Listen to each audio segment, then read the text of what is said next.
Pues muy buenas noches en este lunes, ya 7 de abril de 2025, a todos los que hoy están aquí en esta sala de Zoom, participando de este número 64 ya, de Charlando con Ana, esta serie que iniciamos a principios de 2024 y seguimos continuando y continuaremos, ¿no? Sabemos que Ana es la Asamblea Nacional de Autogobierno, formada el 22 de octubre de 2023 y la cual surgió con base en el proyecto de nueva Constitución Mexicana 2024, aprobado previamente por el Congreso Nacional Constituyente que sesionó entre 2017 y 2023 precisamente. Y con base en esa constitución, pues se fundó en 2024, el 6 de octubre, la República Federal y Pluricultural de México, una nueva república, un nuevo país basado en el proyecto de la Sociedad del Afecto con base en la nueva Constitución mexicana. Y pues estamos construyendo las asambleas municipales, estatales, comunitarias, así como los consejos. Ahora, muy importante, el compañero Felipe Neri está impulsando muchísimo el cooperativismo en Yucatán. Ya se consolidó se está consolidando la primera cooperativa. Vienen otras 20 y quizá hasta 100 es lo que nos dice Felipe Neri Espinosa Herrera aquí presente. Y así como eso, estamos construyendo el Consejo de Transformación Educativa. De hecho, la idea es la próxima semana hablar del proyecto educativo en la nueva Constitución con la participación del Consejo de Transformación Educativa. Se está también integrando el Consejo de Salud Integral, Consejo Nacional de Salud Integral, también el Consejo Nacional de Economía Equitativa, que ya saben que es, bueno, dentro de este consejo va lo del cooperativismo, va lo de las monedas alternativas y van todos los proyectos económicos. Queremos hacer una línea de cooperativismo que tenga una incubadora o varias incubadoras cooperativas, porque es necesario darles viabilidad y efectividad a las empresas cooperativas. Y el día de hoy, en este número 64 de Charlando con Ana, pues vamos a tocar un tema que considero yo sensible, porque en nuestra Constitución, les quiero compartir el último artículo transitorio de nuestra Constitución, déjenme ver dónde está. Mm, no, Tiene que ver con el IVA, déjenme ponerlo aquí en pantalla. Mm, Aquí va. El IVA, como sabemos, se nos cobra hasta ahora un IVA de 16%. Y una cosa que me llama la atención es que en el 2010 surgió, no sé si ustedes recuerden esto de la Roque Señal, ¿sí se acuerdan?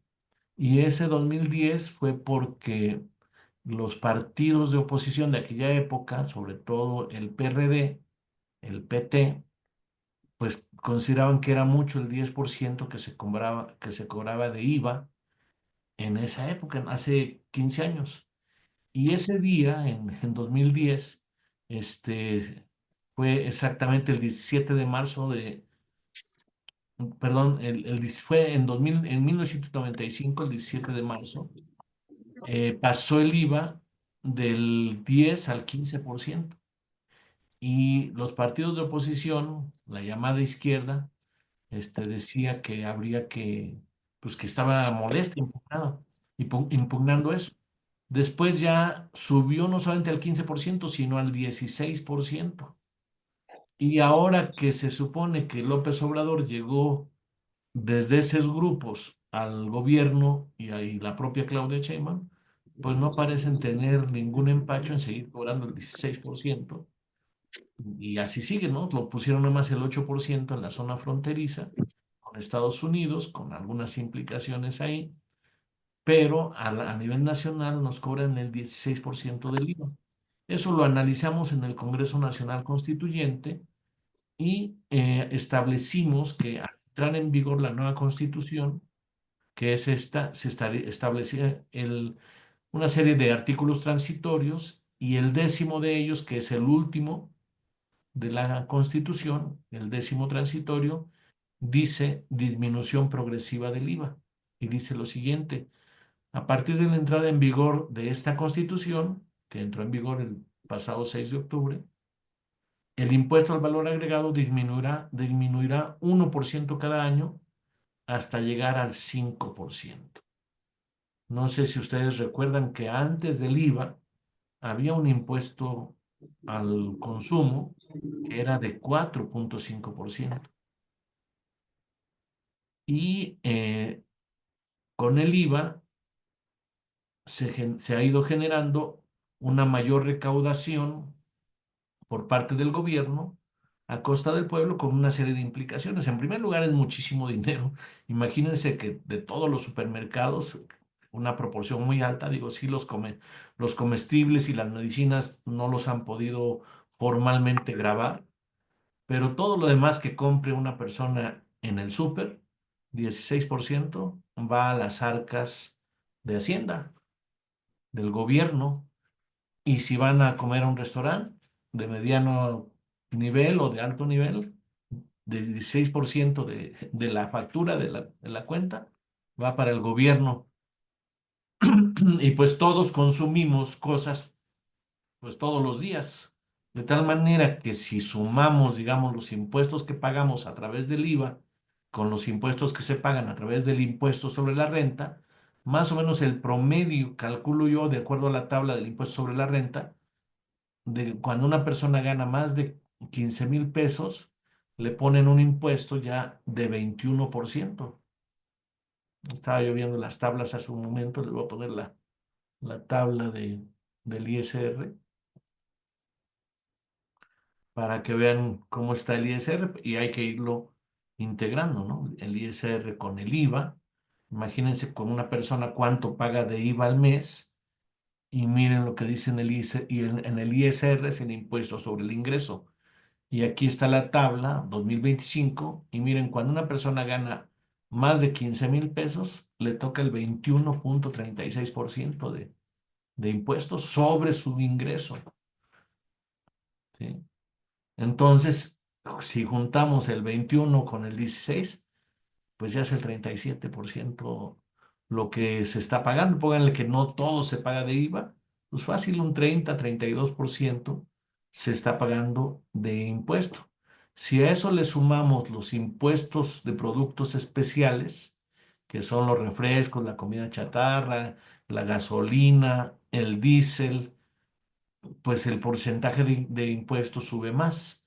Si a eso todavía le agregamos el predial, ya va llegando al 40%, y si le agregamos lo que se paga por carreteras y otros impuestos que se cobran a la población, pues anda el porcentaje de impuestos que paga una persona podría andar entre 40 y 50% de sus ingresos. Entonces imagínense que de más o menos una población económicamente activa de 60 millones, 70 millones de mexicanos, el 50% de todo lo que ingresen se va para el gobierno. Y digo, si tuviéramos calles y alumbrados de excelencia y servicios públicos de excelencia, también en la energía eléctrica hay otro impuesto adicional. Entonces son muchos impuestos, es muy alto. Y eso, pues, es un arancel dentro de nuestro propio país, ahora que están de moda los aranceles, por lo que dice Trump. O sea, parece que es muy alto que el día que va a hablar del 25%, del 50% de aranceles, pero eso es lo que nos está cobrando el gobierno como arancel interno a través, sobre todo, del IVA. Con un detalle adicional muy importante que no hay que perder de vista, porque el espíritu constitucional desde 1857 y probablemente desde Morelos, desde la Constitución de Apatzingán y desde la Constitución de 1824, es que los impuestos o contribuciones fiscales se cubran en proporción al nivel de ingresos que tienen las personas. Y eso más o menos está en el ISR, pero en el IVA y en el diésel, en la gasolina, y en el predial, las personas, particularmente en el IVA, pagan el mismo impuesto, así sean de muy alto nivel económico o de muy bajo nivel económico, al consumir un producto del súper, digamos, una ropa que compras en el súper, lo mismo paga el que tiene mucho dinero que el que tiene poco dinero de impuesto. Y además es un arancel en el sentido de que está incluido el impuesto en el precio y eso disminuye las posibilidades del consumo. Por lo tanto, inhibe el proceso de intercambio económico. Es decir, ¿qué pasaría, qué va a pasar cuando logremos que efectivamente el IVA sea del 5%? Pues habrá mejor consumo. Ahora esto de de las ayudas que les dan a las personas adultos mayores, pues en realidad es una exención de impuestos, ¿no? Es devolverles un poco de lo que cobran de impuestos, pero con eso que les devuelven, pues los mismos adultos mayores vuelven a consumir y vuelven a pagar impuestos, o sea que en realidad es menos la cantidad que si les dan 3,000 pesos, ¿cuánto de esos 3,000 pesos se los regresan a Hacienda a través del consumo? Pues por lo menos pónganle 500, bajita la mano. Es decir, en realidad lo que le están haciendo de devolución de impuestos son 2,500, porque 500 se los vuelven a quitar a través del consumo. Entonces es muy alto y pensamos que no debiera ser esta homogeneidad entre los altos niveles económicos y los bajos niveles económicos en el consumo, que no se debería inhibir el intercambio de mercancías como lo inhibe relativamente el IVA. Estuve viendo que en Estados Unidos el tax famoso va entre 2 y 6%, algunos estados 9%, es decir, mucho más bajo que en México. Y en algunos estados ni siquiera hay tax, o sea, es de 0%. Eh, y además, otro detalle, en Estados Unidos, el precio de la mercancía no se anuncia con el impuesto integrado, el tax famoso, sino que se anuncia el precio con el que el productor o el vendedor lo quiere comercializar y en el momento de la compra, pues si viene una sorpresa porque pues le tienes que pagar al gobierno también, ¿no? Con un detalle adicional interesante para el proyecto de constitución, para la constitución que nosotros tenemos, el proyecto que está en nuestra constitución, porque lo que es el tax en Estados Unidos no lo cobra la federación, sino cada estado, por eso varía de un estado a otro. Y en la nueva Constitución mexicana, quien debe cobrar, en su caso, el IVA, sería el municipio. Sabemos que el que tiene el dinero tiene una fuente de poder fundamental. Entonces, como nosotros estamos inclinados hacia que el poder esté en las comunidades, digo, en una comunidad sería un poco complejo administrar la recaudación, pero sí lo puede administrar, todos los municipios pueden administrar la recaudación del IVA, del impuesto sobre el consumo, y de esa recaudación ya el municipio le aporta al Estado y le aporta a la federación. Es decir, el poder estaría en los municipios y por lo tanto en las comunidades, en las personas. Y no se centralizaría como ahora que parece un favor del presidente o de la presidente o del gobernador el que se otorguen ciertas posibilidades presupuestales cuando eso lo deberían tener los municipios. Y ya la federación y el Estado primero podría compensar los municipios de más alto nivel de recaudación, aportarle un poco a los de más bajo nivel de recaudación para ir compensando sus limitaciones relativas y irlos promoviendo su desarrollo económico. Y lo mismo podría ser en la federación con los municipios a nivel nacional y con los estados. Por ejemplo, el municipio más rico del país podría ceder un 2, un 3, un 4, un 5% de su recaudación al municipio más pobre del país.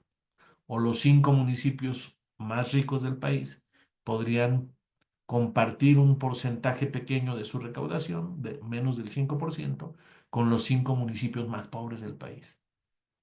Y la federación, eso a nivel federal y en cada estado se podría hacer algo similar, de tal manera que los que por alguna razón histórica pudieron tener mayor desarrollo económico tengan un margen, un pequeño margen de solidaridad con aquellos que por situación histórica no han podido generar estos mismos niveles de riqueza material, sin menoscabo de que eso tendría que ser una inversión para el desarrollo económico, no una especie de dádiva, sino cómo eso puede ser una inversión para que las personas desarrollen posibilidades técnicas, capacidades, infraestructura que los hagan más productivos, digamos, las cooperativas, ¿no?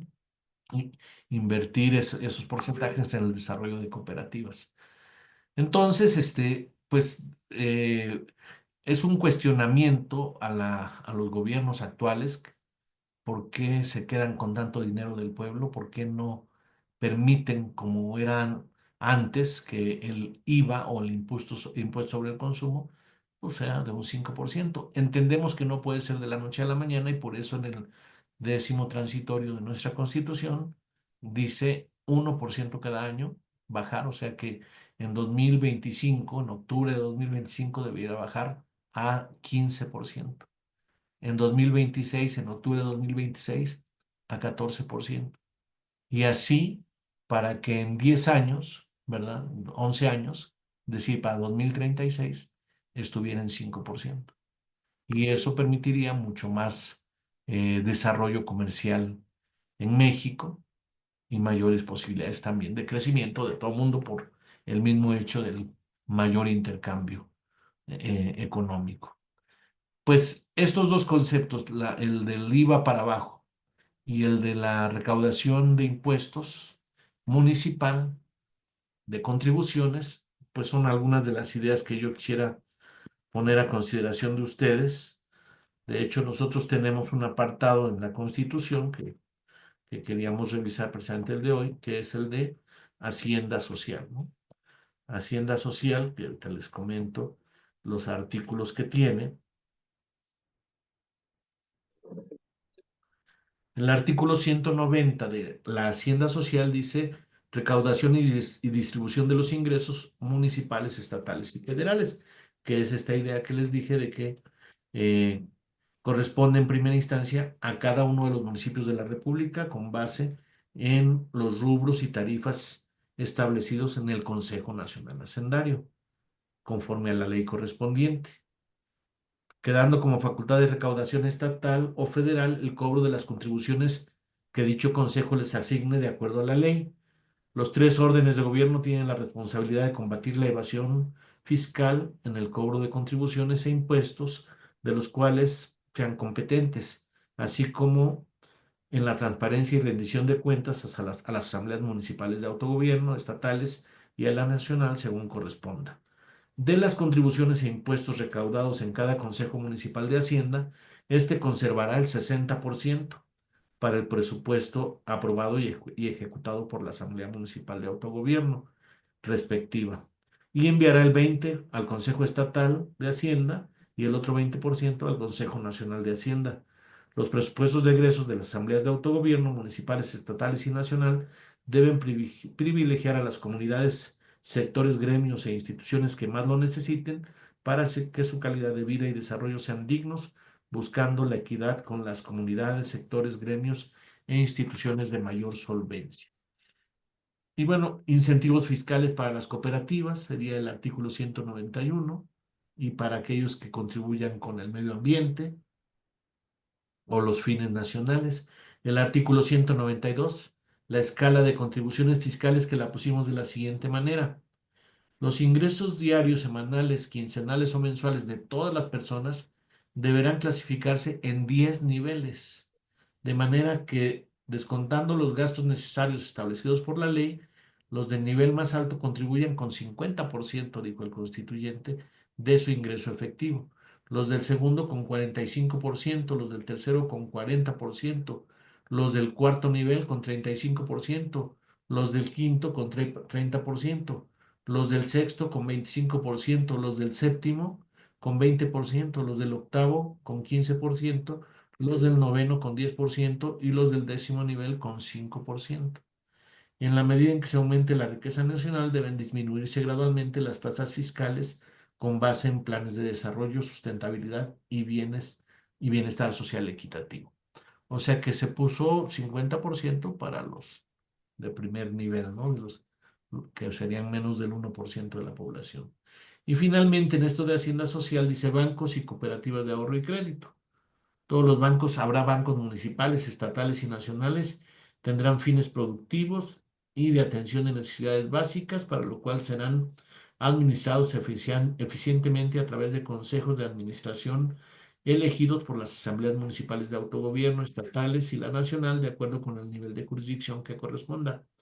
El Banco Central, que es el Banco de México, es el encargado de emitir la moneda nacional y del control y cambio de divisas extranjeras, llevando el registro, supervisión y control sobre la operación de los demás bancos.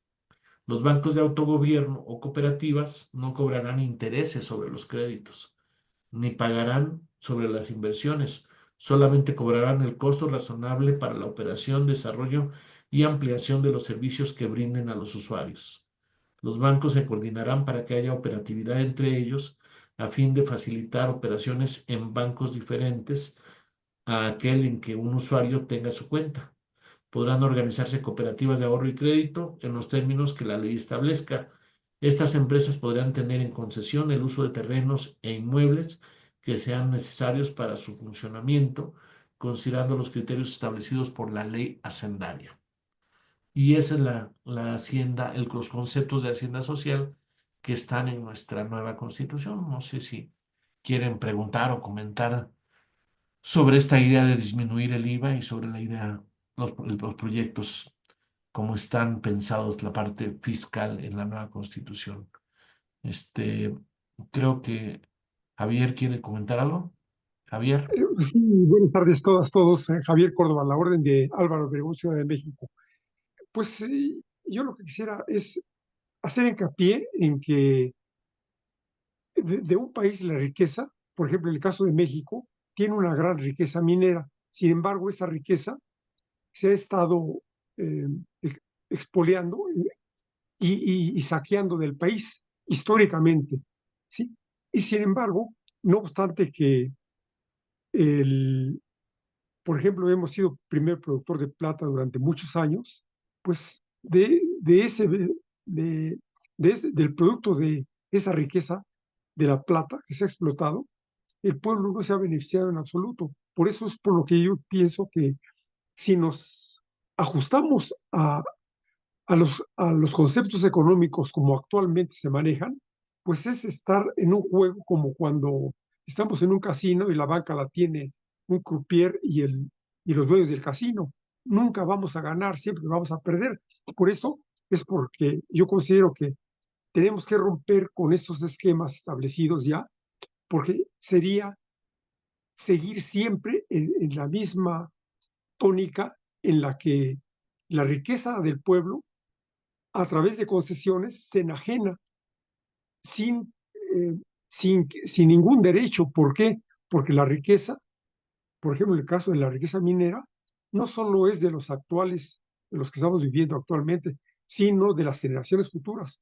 En ese sentido, a lo que quiero llegar es, por ejemplo, el caso de las concesiones mineras, pues las concesiones mineras de la venta de ese producto se deben de llevar un porcentaje y el resto tiene que ser para repartirse entre todo el pueblo. Entonces yo iría al revés, en lugar de que nosotros estemos tributando como si fuéramos, como si fuéramos o como siguiéramos siendo eh, pues súbditos, al contrario, toda esa riqueza se canalizara para el beneficio del pueblo, ¿sí? En ese caso, los, los habitantes tendríamos que ser los receptores de esos beneficios. Por, por ejemplo, en el caso de la riqueza minera, ¿sí? Y esto nos lleva a romper con esos contratos leoninos de un Estado de Derecho que, aunque la gente cree que eso es lo máximo, no, es un Estado de Derecho, debiera llamarse un Estado de saqueo, ¿sí? Entonces, a lo que voy es a que en lugar de que pensemos en cómo tributar y seguir siendo súbditos. Al contrario, ¿cómo repartir la riqueza producto de la explotación, en el caso de la minería, de la riqueza minera? Es cuanto, gracias. Sobre eso, Javier, en la nueva constitución, en el artículo 140, dice que hay algunas empresas estratégicas nacionales que no podrán Sí, estar en manos de particulares, entre ellas las minas. Digo, están exactamente. las de Sí, energía, las de hidrocarburos, las de telecomunicaciones, las de agua, las de banca de fomento, las de finanzas públicas, las de aduanas, transporte público masivo, ferrocarriles y minas. De tal- exacto. Esto debiera tratarse como algo aparte. Es cuanto, gracias. Y qué bueno que nos recuerdas este artículo para tenerlo presente y reflexionar al respecto. Gracias. Sí, es el 140 y desde luego ahí Siempre. habría una riqueza. Habría que ver porque en lo que dice Javier no habría contribuciones fiscales, ¿verdad? O sea, la población no Exacto, contribuiría, las exacto, empresas nacionales generarían la riqueza. exactamente. Y lo que ahorita todavía está en nuestra constitución son contribuciones fiscales, más razonables que las que ahorita se están dando, ¿no? Pero bueno, ahí está el punto de vista que nos expresa Javier. Le vamos a dar la palabra a Felipe Neri para que haga también su comentario. Gracias, muy buenas noches a todos. Bueno, mire, yo lo que pensaría primero es en lo siguiente. ¿Cuál es la industria mexicana que produce el mayor PIB y que genera la mayor cantidad de empleos? Porque esto es así como la oferta y la demanda. Industria mexicana no tenemos en ningún sector. Al sector que querramos ir, no tenemos industria. Ni la farmacéutica, ni la refresquera, ni la automotriz, nada, ni la bancaria, la bursátil, tampoco es mexicano. Nada es mexicano. Pero no nos vamos a enfrentar únicamente a eso, sino que además, ¿qué pasa? ¿Cuántos millones de maestros hay en el sector educación? Creo yo que son alrededor de 3 millones y feria, alrededor. Y que en un promedio de 30 millones, 30,000 pesos mensuales por un año, eso va casi a 1 billón de pesos nada más de egresos para pagar sueldos. Te vas al sector salud y por ahí más o menos la misma cantidad. El presupuesto de ingresos de este año creo que oscila en 9 billones o 6 billones, no recuerdo bien. Pero si nos vamos a ese tipo de gastos donde no se genera una productividad y un margen de utilidad, pues es gasto 100%. Es ahí donde viene la descompensación. Ahora bien, ha sido el problema de hasta antes de López Obrador? Que empezando el año siempre se le pedía al Fondo Monetario Internacional al menos 3,000 millones de dólares de préstamo que multiplicado por 20 pesos, 15 pesos, se quintuplicaba esa cantidad. Y siempre estábamos generando una deuda. Y con ese Producto Interno Bruto, se obligaba a subir el impuesto para, para realizar los pagos a ese Fondo Monetario Internacional o Banco Interamericano de Desarrollo o Banco Mundial. O sea, nunca ha habido una correcta o un correcto manejo de las finanzas, ¿sí? Por la corrupción. Entonces, si nosotros bajamos un 1% ahorita, ¿dónde se va a descompensar si no lo podemos recuperar de otro lado, que es el pago del impuesto de las empresas? Las empresas tienen una inversión millonaria en el país. Esa inversión millonaria les debe generar una tasa interna de retorno para que sea la recuperación de su capital en 20 años o en 30 años, más aparte la ganancia que debe tener ese capital. No nada más es recuperar el capital, sino es dejarle el producto del trabajo y su compensación en otro margen de ganancia. O sea, si yo invierto 1,000 el 1 de enero, yo debo tener 5,000 a finales del año. O sea, así de sencillas son las finanzas. Entonces, es muy riesgoso habría que ver primero cuál es la industria en México, las 10 más importantes. Pemex, cuánto produce Pemex de riqueza y cuántos empleos genera en las gasolinerías, en los tanques de acarreo de combustible, en los buquetanques, en toda esa gama es la más grande de México. Yo creo que ahí es donde habría que centrar. ¿Cuál otra? La Comisión Federal de Electricidad. Esa es otra gran empresa que debe ser mexicana al 200%. Ahí no debe haber ninguna fuga. Entonces, identificar las 10 empresas o las 10 industrias que más generan riqueza y la que más aportan al empleo de la gente. Y por ahí debería haber un análisis para determinar que si se puede bajar de un golpe 5% del IVA, pues bajarlo y no esperar año con un 1%, ¿no? O sea, es hacer números. Aquí los números son fríos. O sea, pues es lo que yo veo que es la situación de la industria en México, la que más genera empleo, la que más genera riqueza y los costos de operar un país como México, principalmente educación y salud. No me viene a la mente otro que sea más que esos dos, educación y Cultura, salud. bueno, parte de la educación. Deportes, Parte del tecnología. deporte, parte de la cultura, ¿no? O sea, Sí, por bueno, ahí está. Esa es cuanto, amigos. Sí, gracias Felipe, pues muy interesante el análisis que tú haces. Una de las ideas sería que si nosotros disminuimos el arancel del IVA, va a haber más actividad, ¿no? Económica, porque hay más intercambio, hay más venta, hay más compra, por lo tanto, se incentivaría por ese medio la producción, sin menoscabo de hacer estrategias de crecimiento productivo, porque ahora hay muchas cosas que inhiben a los mexicanos para volverse empresarios.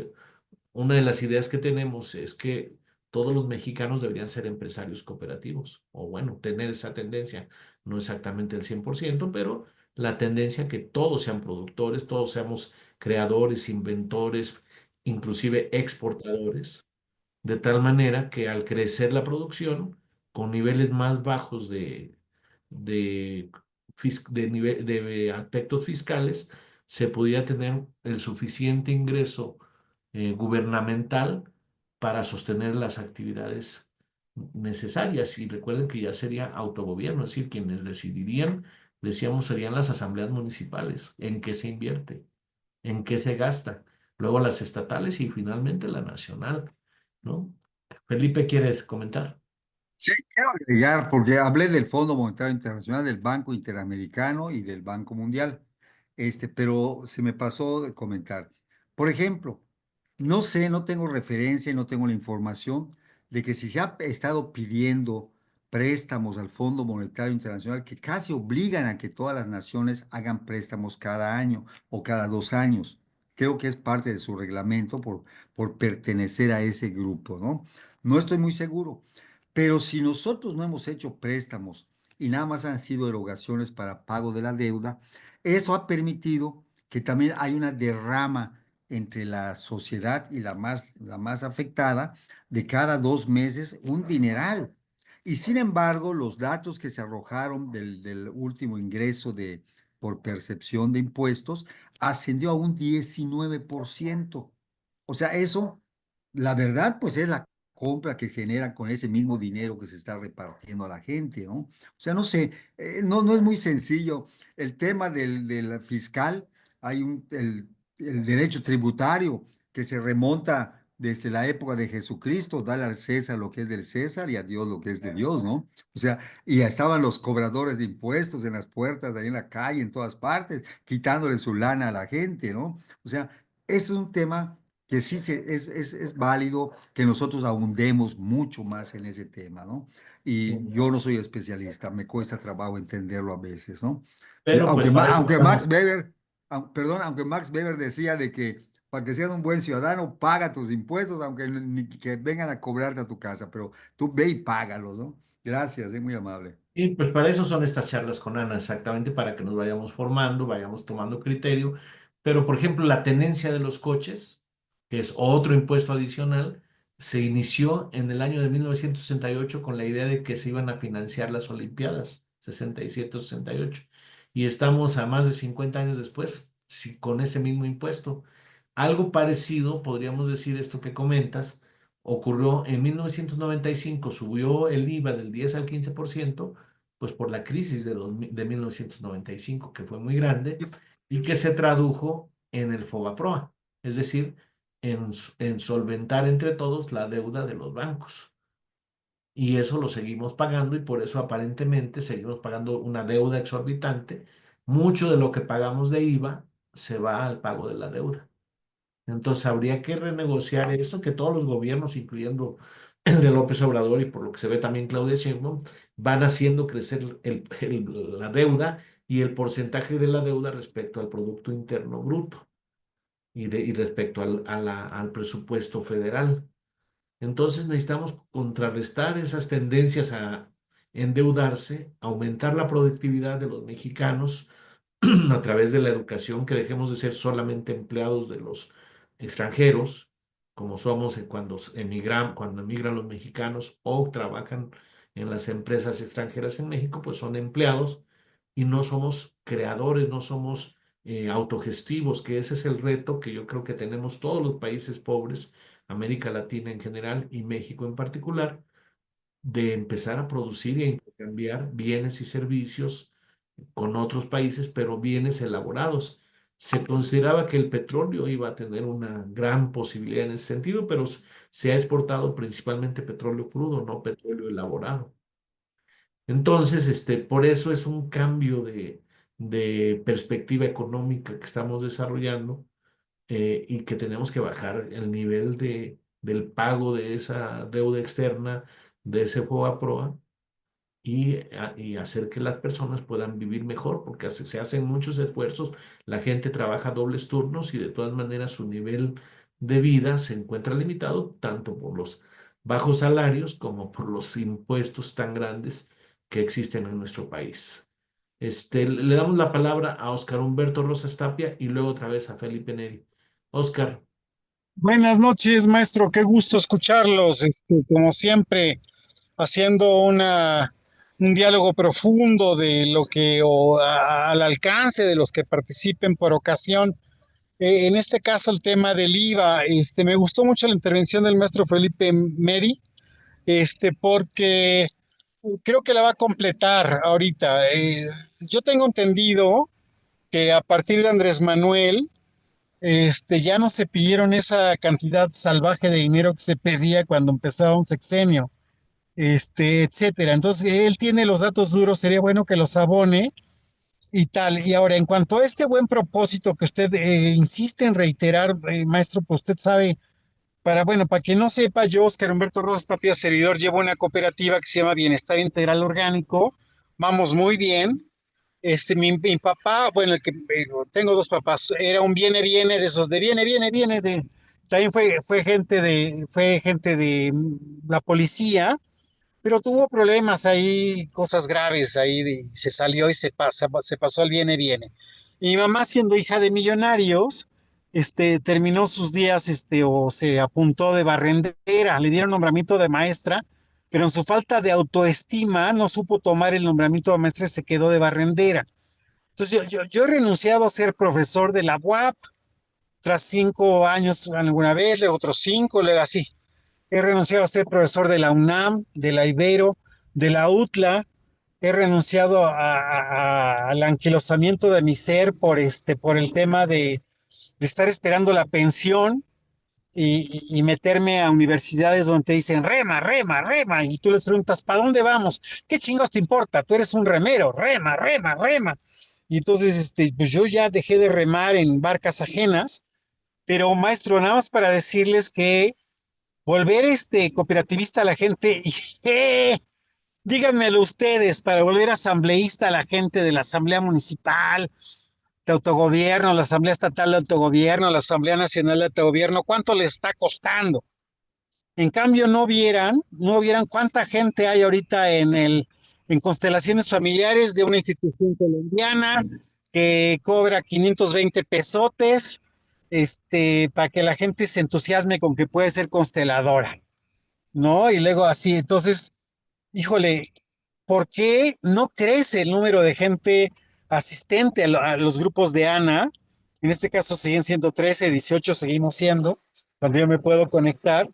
¿Y por qué si es un tema toral no estamos sabiendo convocar para que la gente entienda que hay que ser cooperativistas, como usted dice, asambleístas, etcétera? Entonces yo sigo insistiendo en que mi postura es primero dale de comer a la gente, no le cobres por participar en tus actividades, o sí, siempre y cuando la gente crea o ese sea un hecho que le traiga un beneficio, como el hecho de quererse volver constelador con 6 prácticos meses, 8 meses, cuando son años y años y años de estudio y nunca acabas, como toda materia que se precie de ser seria y responsable y bien llevada. Entonces, maestro, para cerrarlo con pregunta a todos, ¿cuál sería la posibilidad de que logremos asambleístas? Y otra cosa, ¿cómo nos quitamos la genética de esclavos? Porque categóricamente hablando somos más esclavos, ha habido más esclavos, ¿no? Bienes, barrenderas de salón, que empresarios, y mucho menos empresarios cooperativistas, ¿no? Entonces, aquí andamos, gracias por darme la palabra y cómo logramos este cooperativismo y este asambleísmo. Gracias. Y Oscar, interesante lo que nos dices y pues te podría decir que estamos empezando a formar las asambleas municipales, ya se formó la de Jilotepec, ya se formó el Comité Municipal de Toluca, está ya trabajando Sol para formar la de Meoqui en Chihuahua y estamos así desarrollando cada vez, a pesar de que no tenemos aquí tanta gente ahorita en la reunión, pero cada vez hay más personas que se están registrando como ciudadanos de la República Federal y Pluricultural de México. Desde luego es un paso que no va a ser tan rápido como invitarlos a un curso de constelaciones familiares o de muchas otras cosas que pudiéramos hacer, incluso como con algún tipo de, pues no sé, un concierto que reúna a miles o millones de personas. Estamos en un proceso de liberación y de hacer camino al andar, ¿no? Dice Machado, se hace camino al andar y bueno, es un proceso de emancipación. Ahorita le doy la palabra a José Concepción. Es un proceso de emancipación que estamos construyendo todos y bueno, la sociedad en la que vivimos es decadente. Cada vez hay más violencia, más suicidios, más enfermedad, más deterioro. Entonces somos los que estamos tratando de hacer un esfuerzo de emancipar a la vida humana, la vida mexicana. Y pues en eso estamos contribuyendo y reuniéndonos y conversando, intercambiando puntos de vista de esto. Y quisiera, antes de dar la palabra a José Concepción, decir también algo que no escuchó Oscar Humberto al principio de la reunión de hoy, que en Yucatán, pues estaba en perspectiva la formación de ya una cooperativa consolidada, o se está consolidando la primera cooperativa, vienen otras 20 y después vienen otras 100, de lo que nos comentaba Felipe Neri Espinosa. Es decir, somos un movimiento vivo que está empezando a desarrollarse y si nosotros quisiéramos ver más personas en las reuniones, creo que lo mínimo que tendríamos que hacer pues, es invitarlas, no esperar que otros las inviten, ¿no? Le damos la palabra a José Concepción Góngora y luego a Felipe Neri. José Concepción. Sí, Marco. Precisamente sobre el IVA, fíjese cómo lo manejó el gobierno cuando lo impuso. Hicieron asambleas, reuniones con mucha gente. Y el IVA originalmente, según el criterio que manejaron en aquel tiempo, que el IVA era un impuesto que iba a regresar incluso al pueblo, ¿no? Y el pueblo se fue con esa idea de que, bueno, pago mi 2% de IVA en lo que compro y al final de año me regresan ese dinero. Esa idea quedó clavado en el pueblo, pero no le explicaron al pueblo de que el IVA iba a regresar no económicamente en el bolsillo del pueblo, pero sí regresaba el IVA no al pueblo. ¿Quiénes son los que cobraban o rescataban o recibían el IVA cada año? Las empresas, todas las empresas, todos los que fabrican galletas, dulces, todos aquellos son los que recibían el IVA o sigue recibiéndolo prácticamente. No, el pueblo no recibe nada. Al contrario, el pueblo cada día está pagando más impuestos que caen en poder de las empresas, de los empresarios, de la gente millonaria. Bueno, ¿qué sucede? Vienen ciertas situaciones después para tratar de convencer a la gente de que el IVA iba a regresar, sí, cierto, iba a regresar al pueblo a través de infraestructura.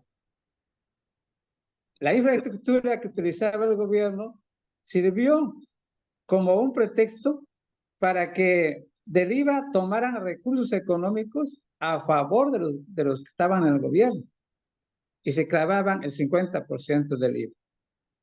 Así han estado manejando los impuestos en todos los sectores industriales, de comunicación, lo que sea, Pemex, Comisión Federal de Electricidad, caminos incluso. ¿Y qué es lo que pasa? El pueblo sigue siendo el mismo como decían mis compañeros, esclavo de la situación que vivimos en nuestro país.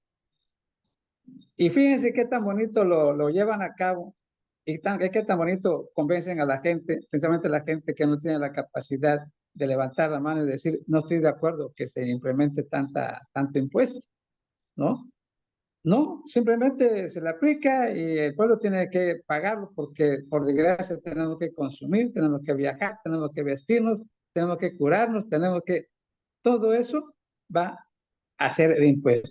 Prácticamente nuestro sueldo, en realidad, en efectivo, nuestro bolsillo, viene siendo un 15 o un 20% a favor de nosotros. La mayor parte se va a los impuestos que pagamos al sistema gubernamental. Bueno, y otra cosa, queremos un equilibrio económico para todos. Repito, equilibrio económico para todos. Bueno, como decía, un tanto por ciento del impuesto va para acá, un 20%, un 30%, un 5%, un 10%. Bueno, se distribuye para buscar el equilibrio económico. Es un poco pesado, pero quizás sí se logre, analizando detalladamente lo que es la forma de cómo lograr el equilibrio económico.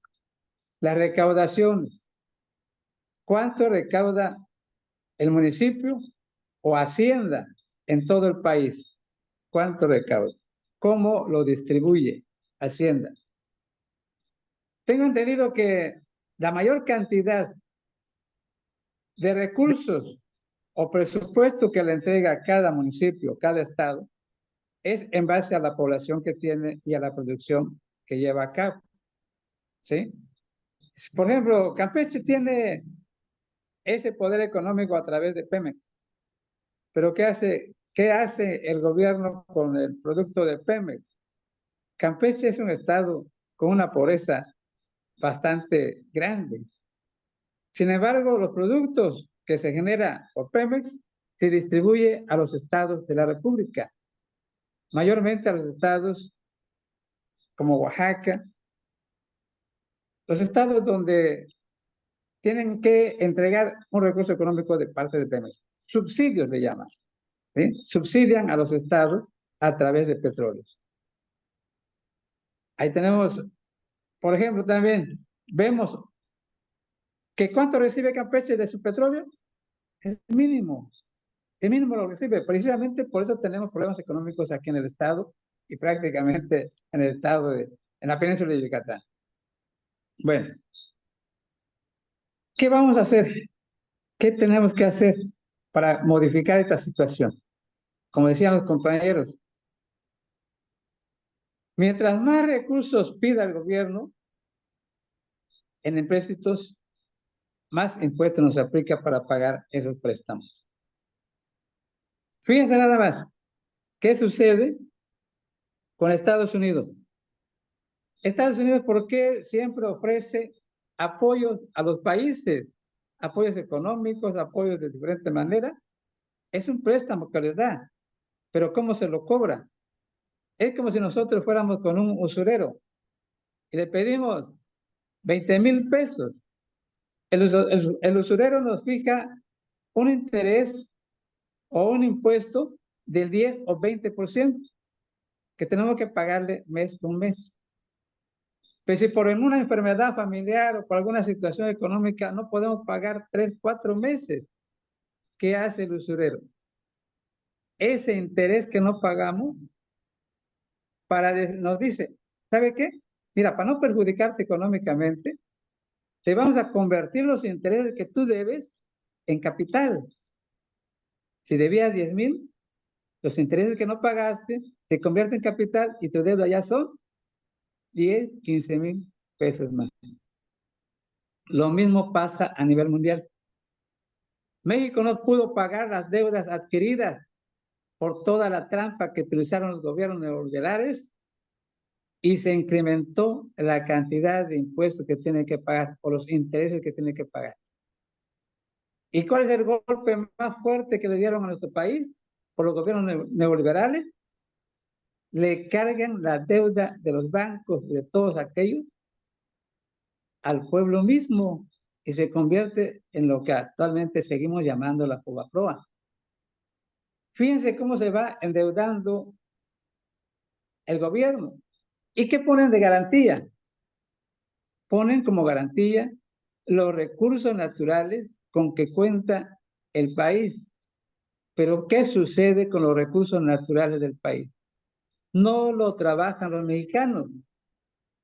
Vienen gente extranjera a trabajar y se llevan los recursos, pero a pesar de eso, ¿cómo producen? Trabajan en Pemex. Los impuestos de Pemex, ¿a qué se va? Se va a otros países. Y el pueblo sigue endeudado, endeudado, endeudado, algo que no vamos a poder terminar de pagar. Entonces, ahí está la situación. Ya no debemos quedarnos calladitos y que esos recursos naturales lo explote el pueblo de México. Vamos por otro lado. ¿Qué sucede con los tantos problemas económicos que padecemos los mexicanos? Vamos por las playas. Concesionan las playas. Un mexicano con un poco de recursos puede entrar allá porque le dan permiso para entrar, pero un campesino, un pueblo originario, no tiene acceso a las playas porque ya están concesionadas, quieren cobrarle impuestos para que entren allí. Imagínense cómo es la economía del pueblo. El pueblo siempre es el pagador de todo y el gobierno es el siempre más rico del país. Ahí tenemos las zonas arqueológicas. Los pueblos originarios que son dueños de ellos no pueden entrar, ni siquiera para mirarlos. Están concesionados. ¿Cuándo vamos a lograr el equilibrio económico de nuestro país? Tenemos que organizarnos adecuadamente, buscar las estrategias necesarias, estudiar claramente la forma de cómo contrarrestar esa imposición, que es una esclavitud moderna, querramos o no querramos. Es una esclavitud moderna que estamos viviendo. ¿Sí? Sí. Los aranceles, los impuestos, todo eso dañan la economía del país. Esta es la pregunta más grande. ¿Qué vamos a hacer como pueblo, como gobierno que estamos ahorita fomentando, creando un gobierno con la idea que tenemos de ser autónomos? ¿Sí? No es tan fácil. Y le voy a decir por qué. Decía el compañero, ¿cuándo vamos a lograr tener mayor cantidad de gente en la sala de juntas? ¿Cuándo vamos a tener la mayor cantidad de asambleístas? No es tan fácil. Yo les voy a decir una cosa, un ejemplo tan sencillito. Nos gusta aquella muchacha y vamos a enamorarla. A la primera vez que la saludemos, ¿nos está aceptando para ser su novio? No. Tenemos que conquistarla con muchas estrategias, muchas formas para convencerla a que acepte ser parte de nuestra familia. ¿Sí? Lo mismo pasa para un gobierno que estamos iniciando. Ahorita estamos en la conquista del pueblo, en la conquista de esa gente que ha sido manipulada durante muchísimos años y su mentalidad todavía no logra cambiarlo. no logra darse cuenta que es necesario ya no ser esclavos modernos, sino que ser pueblo unido, pero con un equilibrio económico para satisfacer las necesidades del pueblo. Esa es mi opinión, Marco. Gracias, José Concepción. Quería comentarles brevemente, antes de dar la palabra a Felipe, de lo que decía Óscar Humberto, de que no se había endeudado el gobierno con López Obrador. Y sí, sí creció. Todavía no, digo, aquí están los datos, por ejemplo, de 2012, el último año de Felipe Calderón Hinojosa como presidente de México, al cierre de 2018, último año a cargo de Peña Nieto. El saldo histórico de los requerimientos financieros del sector público pasó de 35,6 a 43,6% del PIB, es decir, más o menos 8 puntos, un incremento de 8 puntos. Calderón había incrementado en 7,4 puntos porcentuales, y Vicente Fox eh, en 7 también, 7,4 puntos porcentuales. No, ese es el Calderón. Y luego López Obrador lo incrementó de 43 a 48. Es decir, sí fue menor en relación con el crecimiento que había tenido antes, que era de 7,4. Él solamente lo incrementó 5,2 puntos porcentuales. Pero una deuda que hay que pagar un servicio, la deuda de una deuda de casi el 50% del presupuesto nacional, es muy pesada. Es decir, de cada 16 pesos que pagamos de IVA, aparentemente cerca de la mitad se va a la deuda externa. Y es muchísimo dinero. O sea, los supers y todas las empresas que cobran el IVA están recaudando para la deuda externa, para otros países. Entonces, nada más para aclarar que sí creció la deuda con López Obrador. Habría que ver ahora con Sheinbaum, todavía no cumple el año, hay que ver en los siguientes años, pero desde luego la tendencia debe ser a no endeudarse y a tener más productividad en México, ¿no? Felipe, tú querías comentar desde hace un ratito. Sí, sí, quiero agregar algo más porque van viniendo a la mente las cosas, ¿no? Para poder realmente ser una potencia económica que no le afecte tanto al ciudadano en cuanto a los impuestos, a la necesidad del trabajo, etcétera, etcétera, yo pienso que hay un problema de principio, es el problema de identidad. Nosotros, hazte cuenta que no estamos en México, no somos mexicanos, como que no somos nada.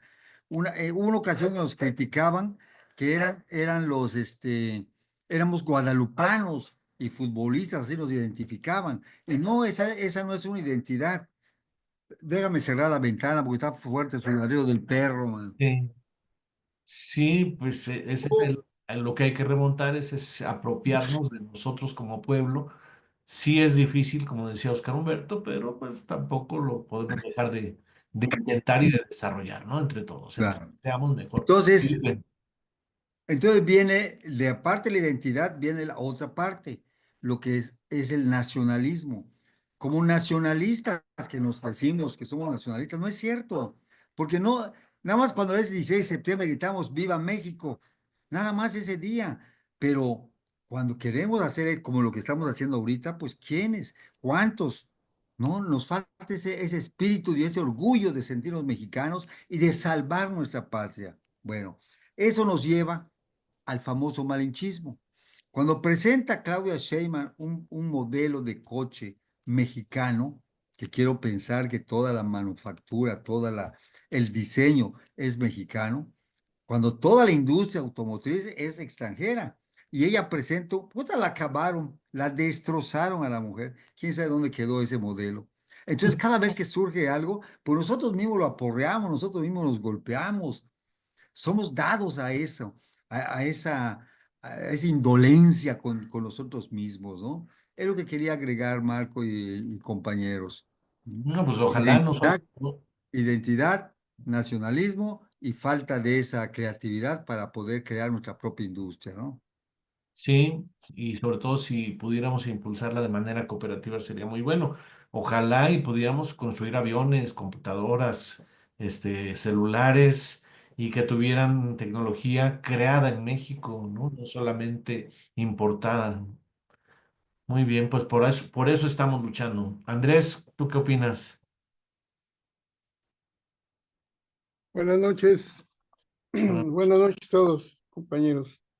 Bueno, estamos hablando de los impuestos, de repente salimos por otros vertientes, pero bueno, son interesantes.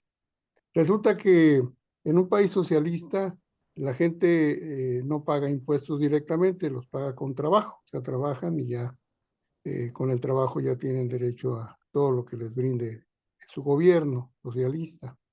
En el capitalismo, como hay empresas, hay gente que gana dinero a raudales, bueno, pues sí hay que aplicar un impuesto. Pero aún así, los que generan la riqueza de esos países capitalistas son los trabajadores.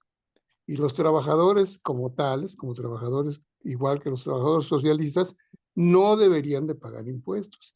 Y justamente los trabajadores en México, que es un país capitalista, pagamos impuestos.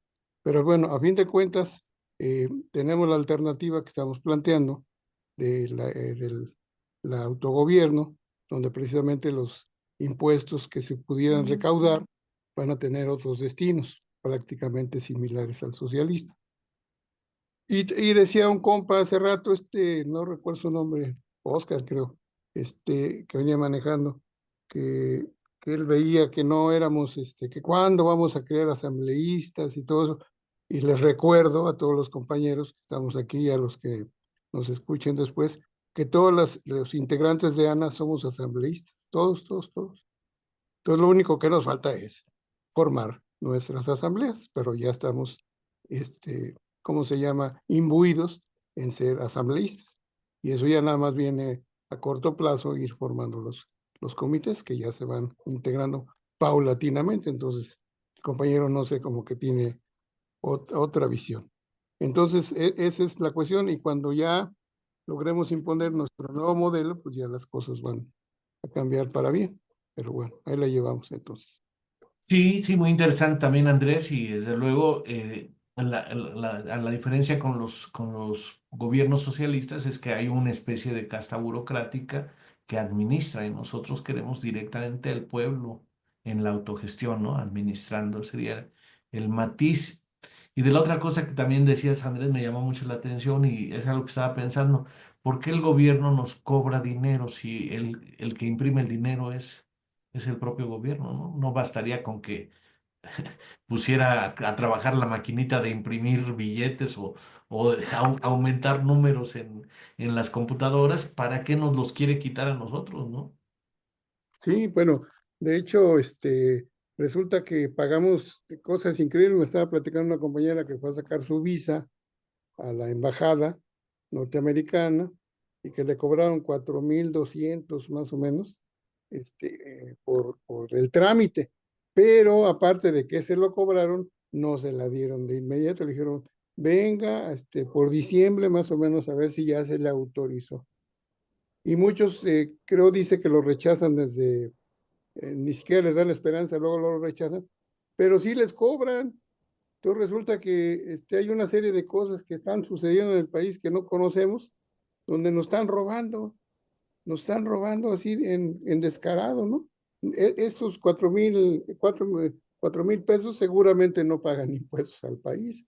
Entonces, una serie de cosas donde estamos resultando saqueados en el sueldo, en nuestras prestaciones, en nuestros derechos, y pues no podemos hacer nada más que renegar, pero precisamente la organización que se está llevando a cabo y las organizaciones que hagamos como pueblos y como países, tenemos que aplicarlas precisamente en deshacernos de este modelito capitalista porque estamos encadenados al dólar. El dólar, como es el núcleo del capitalismo, pues todo lo que hacemos, fabricamos y ganamos aquí, salvo nos dan de comer para no matarnos de hambre, pero a fin de cuentas, todos los ingresos, todo van a parar de nuevo, y inclusive nuestras materias primas. Debemos en dólares el petróleo, ¿no? Se lo vendemos a ellos en dólares y entonces como debemos, nos cobran en dólares, entonces lo llevan gratis. Pues sí. Así O de sea que fácil. con la misma deuda se están llevando el petróleo, ¿no? Les pagamos Exacto, el montón de así, deuda y pues ya con eso ya se iban el petróleo. exacto, así es. Muy interesante, Andrés. Pues fíjate que aparte del Consejo Nacional de Economía Equitativa, está previsto en la Constitución nueva que haya un Consejo Nacional de Hacienda Social. Hasta ahora, lo único que tenemos de Hacienda Social, pues es nuestra tesorera y nuestra compañera Otilia, que nos recuerda cada mes la importancia de que demos alguna cuota para los gastos de ANA. Y pues nada más el sitio web de ANA, pues cuesta 2,000 pesos mensuales alimentarlo. Entonces, pues sí se requiere esta Comisión de Hacienda Social. Sin embargo, pues hay que estar conscientes de que es una de las áreas que tienen menos atractivo para los participantes, ¿no? Que tengan vocación de contadores, de analistas pues de procesos numérico-económicos, pero es muy importante que sepamos con precisión cuánto es el Producto Interno Bruto, cuánto pagamos de porcentaje, cuánto es el IVA, cuánto decía Felipe le damos de pago a los docentes, a la educación, cuánto a los que se encargan de la salud y cuánto a los de la deuda externa. Y así todas las partidas del presupuesto federal debiéramos de tener dentro de ANA analistas de ese proceso y que vayan proponiendo las alternativas en el nuevo gobierno. Claro, conforme nos vayamos consolidando en las asambleas municipales, podríamos empezar a tener un proceso de hacienda social mejor que el que hasta ahora hemos tenido. Pues estamos recientemente naciendo, tenemos año y medio como ANA y apenas 6 meses como República Federal y Pluricultural de México. Le vamos a dar la palabra a Jesús para que dé su opinión. Adelante, Jesús.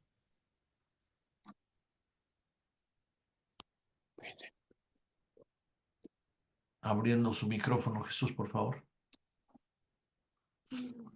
No abre. Está luchando con su micrófono ahorita, creo.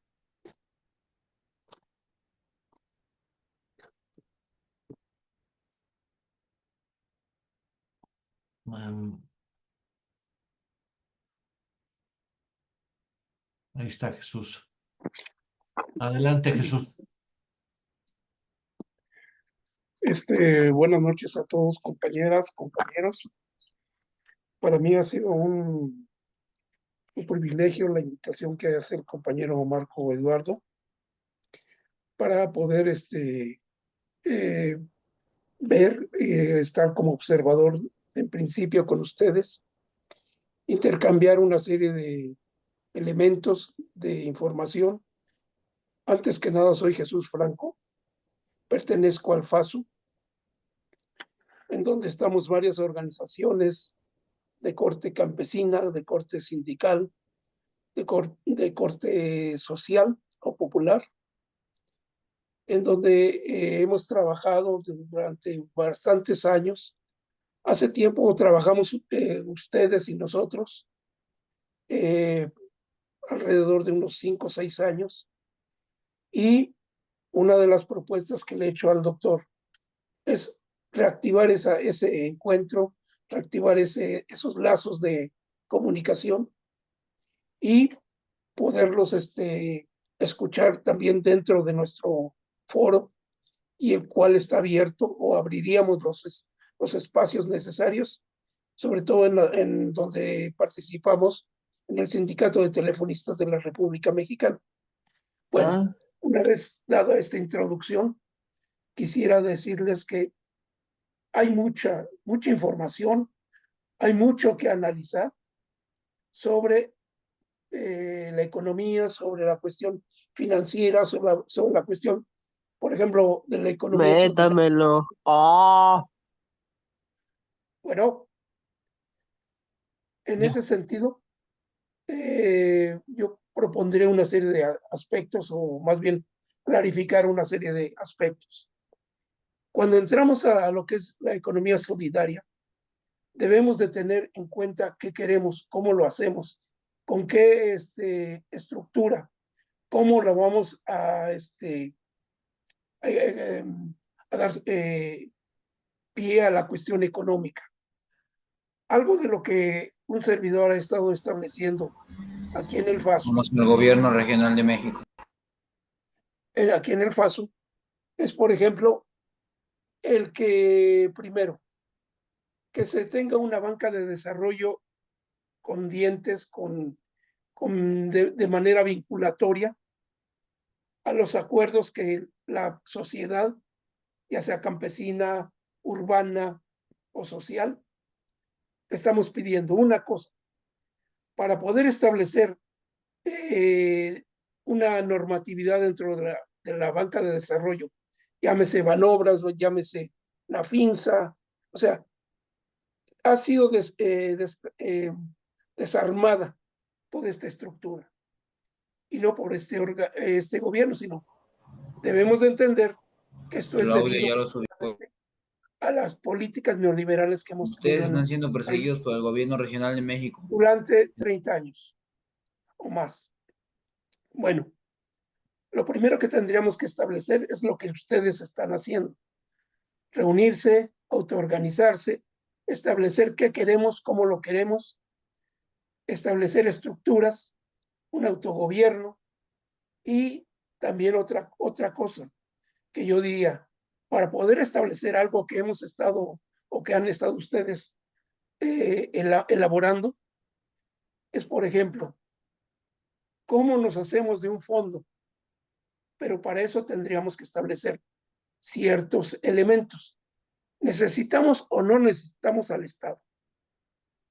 Primero tenemos que establecer que el gobierno debe de tener la rectoría del territorio, la rectoría de la soberanía, la rectoría de la autonomía de este país. Y cuando hablo de este país, hablamos de toda la sociedad. Aquí se mencionaba, yo no hablo de los emprendedores, de los industriales, que son los que han estado estableciéndose en México a partir de inversiones directas. Lo vemos en los parques industriales, lo vemos cómo están estableciéndose en nuestro territorio, pero hay algo que debemos de clarificar. Para poder tener esta situación, debemos de decirle y obligar al gobierno o hacerle claro que cualquier empresa que quiera venir a invertir en México tiene varias cosas que elaborar y someterse a los controles del país, no de la matriz de donde ellos vienen. Algo que el compañero, el doctor Urueta ha establecido, por ejemplo, aquí vienen, invierten, tienen ese capital que invierten, aquí no es de 15 años, es antes de esos 15 años, ellos quieren recuperar su inversión. 1. 2. Aparte de eso, las utilidades regresan al país de origen y no hay controles por parte del gobierno, y esto tiene que ver mucho con la cuestión del Banco Central de México. Si queremos ver esta situación financiera, el Banco Nacional de México, como lo decían hace unos momentos, de la emisión de billetes, el país no puede imprimir los billetes porque sí. Eso tiene que ser por orden del Banco de México hacia la Reserva Federal Norteamericana, y ellos son los que van a emitir esos billetes. Parte de lo que estamos estableciendo en estos momentos, o que algunos estamos siguiendo de cerca, es que bajaron la tasa de interés. ¿Qué significa esto? Significa que obligan al Banco de México a que ahora sí utilice la imprenta para elaborar ese dinero, que de alguna manera está reflejándose aspecto a la baja, una recesión, una economía más débil. Pero esto es porque el mismo Banco de México no ha estado estableciendo los parámetros a los que fue creada, el motivo por el que fue creado el Banco de México. 1. El Banco de México, más o menos en 1950, se estableció que debería de estar defendiendo la economía mexicana. Debía de estar cubriendo el salario que el PRI tenía que establecerse en base a la productividad del país, pero bajo los controles del país para la masa trabajadora, formal o informal. No es así. ¿Y esto quién lo cambió? Lo cambió gente del PAN en su momento. Ortiz Mena fue uno de ellos, junto con López Mateos.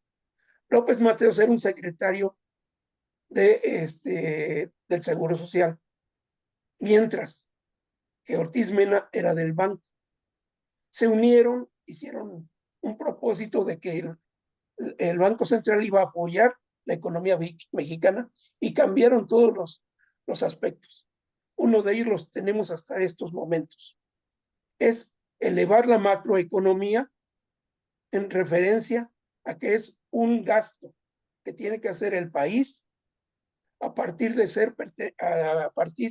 que pertenecemos al Fondo Monetario Internacional y al Banco Mundial. ¿Qué pasó en 1918 cuando entró incluso López Obrador, más o menos por el 19? Hubo un aspecto en el que era inédito, cuando menos en el punto de vista abierto, público, de que había una remesa por premio, por pertenecer al Fondo Monetario Internacional, de 100,000 millones de dólares que se planteaba, se le daban al país, o sea, a México. Aquí López Obrador dijo que iba a utilizar ese dinero precisamente para pagar parte de la deuda externa y otro, si no, pagar prácticamente el 100% o el 75% de la deuda de Pemex, cuando apenas estaba planteando que se tuviera el control de los recursos energéticos, vía petróleo y vía electricidad. Bueno, creo que eso es más o menos como contexto. Ahora, ¿qué es lo que yo propondría? Bueno, hago las siguientes observaciones sobre la cuestión de la economía social. Una de ellas es recuperar el papel de la banca central de desarrollo. O sea, que le demos precisamente lo que debe de ser Banobras, lo que debe de ser Nafinsa, en fin. ¿Y cuál es el motivo? Bueno, uno de los motivos es que en las empresas denominadas PYMEX, o sea, micro, medianas y micro, pequeñas y medianas empresas de emprendedores individuales, se establezca no un subsidio, sino un capital para reactivar esas empresas individuales, sociales, comunitarias. Aquí incluso una vez se tocó el punto del tequio, en fin, que en la Constitución que ustedes han manejado y que yo también estuve en su momento en esa discusión. ¿Qué es lo que tenemos que hacer? Primero, organizarnos. Segundo, que el Estado se ponga al frente de nuestras demandas, como es la autoorganización, y establecer incluso otro tipo de estructuras que nos lleven a mejor proyección. Yo planteaba la cuestión, por ejemplo, de déjenme ver, cajas de inversión, que se establezcan cajas de inversión comunitarias, sociales, autogestivas. ¿Qué significa esto? Una cosa es que nosotros podamos tener un fondo de resistencia, un fondo de inversiones, pero que esto sea precisamente a partir de la misma comunidad, de la misma, digamos, colectivo social, junta dinero obviamente, como se plantea, a través de cuotas, a través de subsidios, a través de donaciones, lo que sea, pero que sean reunidas por la misma esta comunidad social. Ahora, ahí no debe de parar la situación. El otro aspecto que yo mencioné hace unos momentos es la cuestión de las cajas de inversión. En México existen 3. No voy a dar nombres para no decir que estás influyendo en determinadas cajas de ahorro. Habría que investigar. Pero sí podríamos decir que esa sociedad, ese colectivo, debería establecer también apoyos para, pues no sé, puede ser para el mercado, para la consecución, concreción del mecanismo que estamos estableciendo. Si la cuestión, como aquí se venía mencionando, es para comprar alimentos o estar en un ejido, en una comunidad, pues que de ahí se establezca un régimen de directores internos que realmente vendrían siendo familiares entre todos, o vecinos, ejidatarios, jornaleros, y que de esta manera puedan establecer el dinero para apoyar a los compañeros que necesitan ese apoyo. Obviamente estamos hablando de que existe una confianza en este sector entre nosotros. También tendríamos que establecer necesariamente que este tipo de comunidades sea reconocida jurídica, constitucional y legalmente ante las autoridades federales, las autoridades estatales, las comunidades municipales, o sea, en estos 3 niveles de gobierno. Bueno, no voy a hacer todo el esquema. Podríamos decir, y con esto prácticamente termino, que aquí estamos atorados por algo que no es nada más el gobierno, el Estado, el régimen. Lo que pasa es que debemos también de contemplar que tenemos controles financieros. ¿Quiénes controlan estos? La Bolsa Mexicana de Valores. ¿Y quiénes constituyen la Bolsa Mexicana de Valores? Los grandes empresarios nacionales, que obviamente están sobre lucros, están sobre el mercado, sobre la oferta y demanda, y ellos no les importa lo que aquí nosotros podamos discutir, de cómo apoyamos al país, de cómo ayudamos a nuestra identidad, que sí estoy de acuerdo, que tenemos que defender el territorio, que tenemos que defender la tierra, nuestros recursos naturales, y que si se va a hacer elementos, trabajos, como los megaproyectos, estos primeros tienen que ser discutidos por las comunidades, por los pueblos originarios, por los dueños de la tierra. Y una vez en un acuerdo, estos megaproyectos deben de establecerse de manera planificada, no coercitiva. Para ello tenemos que establecer controles financieros, controles legales, jurídicos, que obliguen a las autoridades a que, como se ha dicho, el pueblo es el que manda, el pueblo es el que quita. Pero también tenemos que reconocer que es necesario la participación del Estado. No podemos hacerlo solos. Obviamente, ¿qué es lo que nos está pasando? Nos estamos topando con pared. Ustedes lo han mencionado, somos pequeños a comparación de todo el universo del trabajo informal o formal. Y debemos de establecer ese tipo de comunicación. y es parte de lo que yo planteaba con el doctor Murueta, que podamos discutir esto abiertamente, públicamente, sin de manera coercitiva. Aquí, por ejemplo, yo los invito a participar en el FASO, sin que ustedes estén de facto obligados a participar en esto. Podría ser como invitados, podría yo abrir canales, espacios para discutir únicamente lo de Ana, podríamos discutir lo del Consejo Nacional del Pueblo Mexicano y ir poco a poco ustedes valorando, establecerse con una comisión, o sea, no de vigilancia, sino de invitados, para poder plantear este tipo de elementos y poder crear foros. En fin, yo aquí le dejaría el Muchas asunto. gracias. Y Muchas gracias.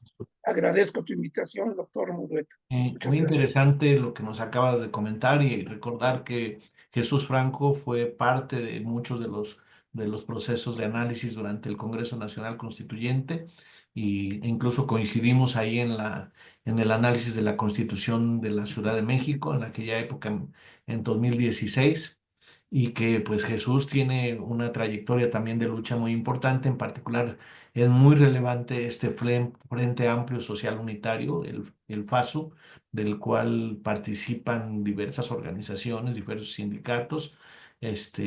Está ahí la UNTIP, que es una organización sindical que está cercana a la Asamblea Nacional de Autogobierno y participa en el FASU, y otros sindicatos importantes.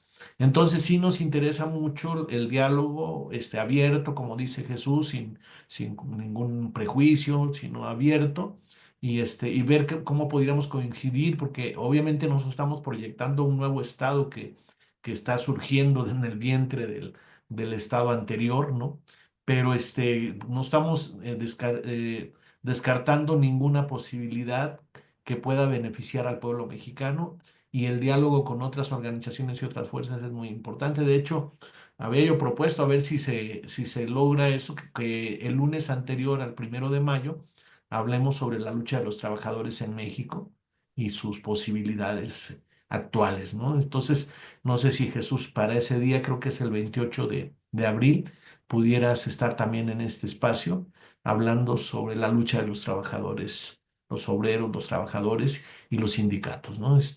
Y lo que significa en esta etapa actual, con este análisis abierto de reflexiones como es la característica de Ana. Muchas gracias, Jesús. Le vamos a dar la palabra a Andrés sobre esto. Andrés Mejía. Sí, perdón. Bueno, sí, opinar en torno a lo que dice el compañero. Bueno, sí tiene razón desde el punto de vista capitalista, ese sería un modelo a seguir.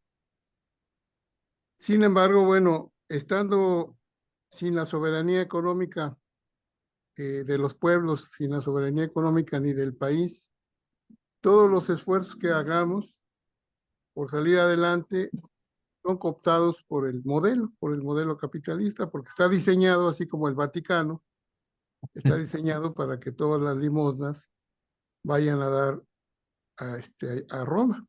El capitalismo está diseñado para que todos los esfuerzos humanos, todos los recursos vayan a dar a la banca Rothschild o a la banca de los Rockefeller. Entonces, mientras no nos independicemos con una nueva moneda o alguna otra forma de proceso productivo, de emisión de moneda, y no estemos ya bajo el yugo de ellos, pues todos los esfuerzos que hagamos van a ir a parar allá con ellos. Sin Entonces, cerrar sí necesitamos, al diálogo, ¿no? sí necesitamos cambiar de modelo, ya se está perfilando uno, parece aceptado, entonces por ahí vamos a ir, y con el cooperativismo, pero no el cooperativismo tradicional, sino un cooperativismo diferente, vamos a sacar adelante a esta nación. Obviamente es paulatino. De Sí, todos modos, perdón, al sí. estar bajo las expensas y el dominio de ellos, pues cualquier esfuerzo pues resulta no vano, pero sí a futuro cooptado por ellos. Bueno, ahí la dejo. Sí, un matiz interesante que pone Andrés es que pues así como muchas expectativas de lo que pudiéramos llamar la clase política actual, pues no tenemos, ¿no? Entonces no podíamos, sí que si nos invitan a dialogar o a exponer nuestros puntos de vista, pues lo haremos, pero así como decir, esperamos que un día ustedes por fin comprendan y se apiaden de nosotros, eso es lo que difícilmente creo yo que podríamos tener como expectativa, ¿no? Tendríamos, por eso la idea del autogobierno, de que el pueblo por sí mismo, como dice el lema de Ana, el pueblo organizado lo puede todo, ¿no? Como que no necesitamos o depender pues, sobre todo de que algún político nos reconozca. Al contrario, parte de lo que estamos haciendo es hacer nuestra propia agenda. Si se dan cuenta, no estamos siguiendo la agenda que marcan los poderes ya establecidos, sino estamos generando pues, nuestros propios referentes, nuestra propia autoorganización. No estamos cerrados a dialogar con quien sea. Yo pienso que hasta con Trump, si habláramos inglés, pudiéramos exponerle nuestros puntos de vista, pero, pero no a supeditarnos a ninguna expectativa de esta naturaleza de quienes ya tienen esta especie de mal de la politiquería, ¿no? De andar simulando, de andar en la llamada grilla, sin comprometerse esencialmente con un cambio eh, que sea la democracia directa, que el pueblo decida y el pueblo haga organizadamente, no así como ilusoriamente, ¿no? Entonces, pero pues es muy importante que esté aquí con nosotros Jesús Franco, que yo creo que él simboliza pues toda una lucha social, sindical, trabajadora y de muchos años, como está también ahorita acaba de entrar pues Demetrio Jiménez desde Rayón, que también eh, trae toda una trayectoria, Juan Pérez, que ya ha estado aquí con nosotros y que también tiene toda una perspectiva muy interesante, y así todos los que estamos aquí, la verdad es que me da una especie de orgullo ver quiénes están en este momento en esta sala. Ahora sí que puro peso pesado, pudiéramos decir, en términos de boxeo, ¿verdad? Este, puras personas de alto nivel, puros que tienen liderazgo, que tienen perspectiva, que tienen trayectoria. Y este equipo, pues, yo creo que va a dar sus frutos, está dando sus frutos y será cada vez mejor, ¿no? Este, el próximo domingo vamos a tener sesión plenaria del Valle de México, por si gustan acompañarnos. Va a ser en las instalaciones de AMAPSI, en la calle Instituto de Higiene número 56. Ya saben que estamos junto al Árbol de la Noche Victoriosa y también a una cuadra del Metro Cuitláhuac. Y el comité de Toluca, el comité de autogobierno de Toluca creció un poquito en la última reunión, se integraron 2 personas más y estamos planeando nuestra asamblea municipal de autogobierno para el 18, la asamblea popular de la Sociedad del Afecto en la Alameda Central de Toluca para el 18 de mayo. Se recorrió porque iba a ser ayer, domingo 6 de abril, pero se recorrió para el 18 de mayo. Y también he visto que se están integrando compañeros al grupo, al grupo de WhatsApp de autogobierno de Chihuahua. Entonces suena ya por ahí Meoki como una posibilidad próxima para empezar a tener actividades coordinadas con, en este caso, por nuestra compañera Sol Carrasco. Y recordar en este momento que estamos en el año de las asambleas municipales. Entonces, una idea que queremos es ver si todos los que vayamos participando integramos nuestra asamblea municipal, aunque sea comité, podríamos tener una especie de convenio extraconstitucional de que si somos menos de 10 se llame comité y si somos más de 10 ya se llame asamblea, una cosa así. También en Papantla está, creo aquí, Eduardo Morales, se está integrando junto con Efigenio Morales también Castro, es Eduardo Morales Sánchez y Efigenio Morales Castro, creo que son padre e hijo, que están en Papantla, Veracruz, y ya los estoy conectando, lo estamos conectando con Juan Castro, que es, saben ustedes, uno de los impulsores de la moneda, el impulsor principal de la moneda alternativa, el Tumin, y entonces pues también se generan expectativas de que en Papantla pronto haya o un comité o una asamblea municipal de autogobierno. Y así en otros lados que aquí podríamos mencionar, ¿no? Ya está la de Jilotepec, falta la de Acapulco, falta la de Querétaro. El jueves, este jueves vamos a estar en Querétaro a las 10 de la mañana en la asamblea de Querétaro para ver la posibilidad de formar la municipal y la estatal de Querétaro. Por lo menos la municipal, pienso que la estaremos formando este próximo jueves gracias a la convocatoria de Miguel Ángel Contreras, y está acá también Demetrio Jiménez, que estamos trabajando en Toluca y estamos con la posibilidad de hacer Santa María Rayón próximamente, y probablemente Atlacomulco se mencionó en la próxima. Entonces, imaginemos que en este año logramos unas 15, 20, 30 asambleas municipales en todo el país. Yo creo que eso nos daría una sensación de solidez importante para que el siguiente año lo duplicáramos. Entonces está también lo de Álvaro Obregón con Javier Córdoba y Raquel Rodríguez también. Está, bueno, el Comité Estatal de Autogobierno de Campeche, en el cual participa José Concepción Góngora. Y bueno, Yucatán tiene un desarrollo a través de Felipe Neri, la verdad impresionante, están ahorita en la de las cooperativas. Y habría que ver, Felipe, si se pudiera empezar a plantear el tema de las asambleas de autogobierno en Yucatán. Sería también muy, muy bueno, ¿no? Y así todos. Felipe, Sí, precisamente las cooperativas es parte de la estrategia para hacer las asambleas municipales.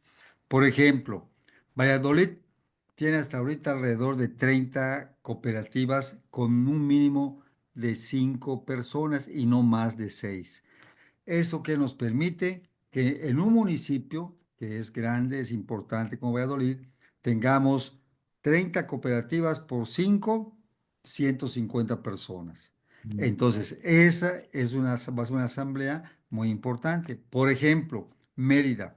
Ya tenemos alrededor de 20 grupos de a 5 cada uno, cada cooperativa. Son 5 por multiplicado. bien. Ya.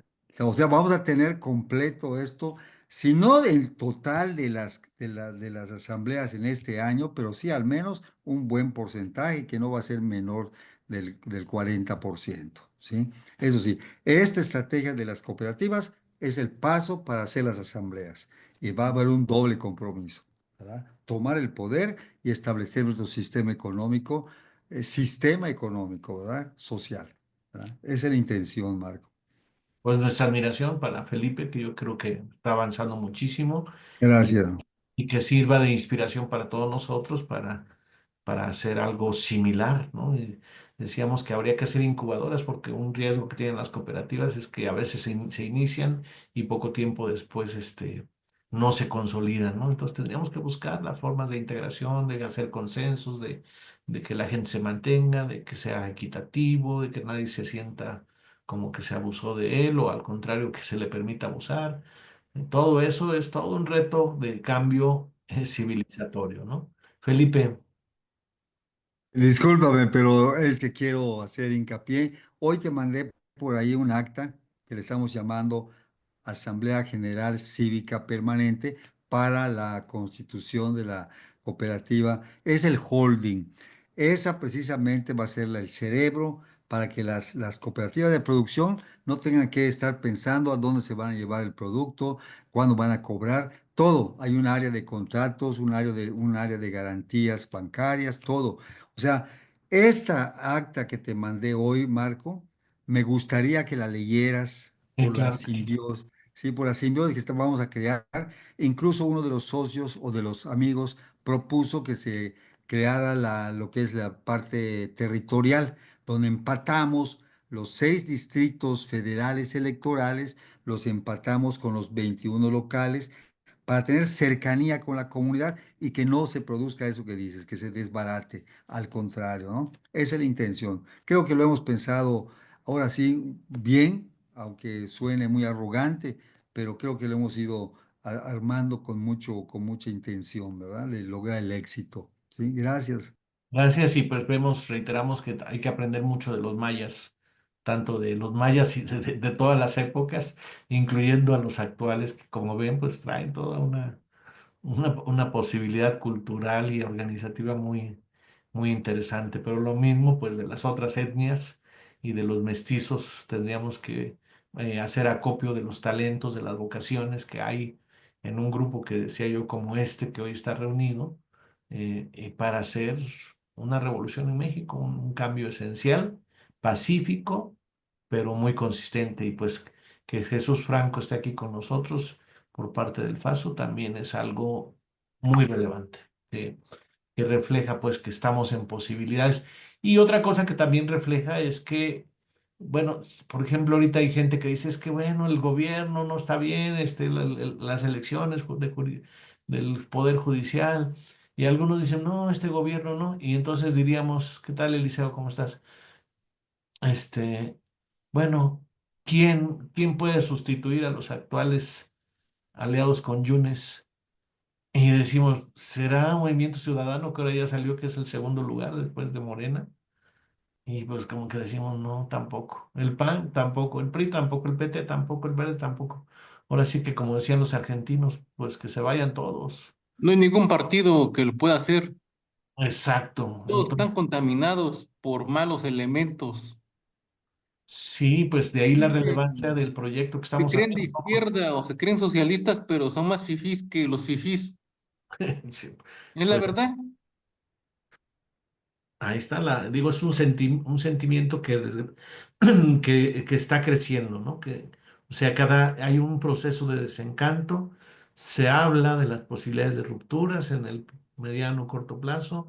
Desde luego hay gente dentro que está vinculada a Morena, que podría tener afinidad también con nosotros y probablemente nuestro proyecto pudiera ser atractivo para mucha gente que en su momento pensó que el López Obradorismo iba a ser una alternativa suficientemente... Creo que tenemos afinidad con algunas personas de Morena. No me acuerdo el nombre del compañero que invitó esa vez de la Ciudad de México, que es afín a Clara Brugada.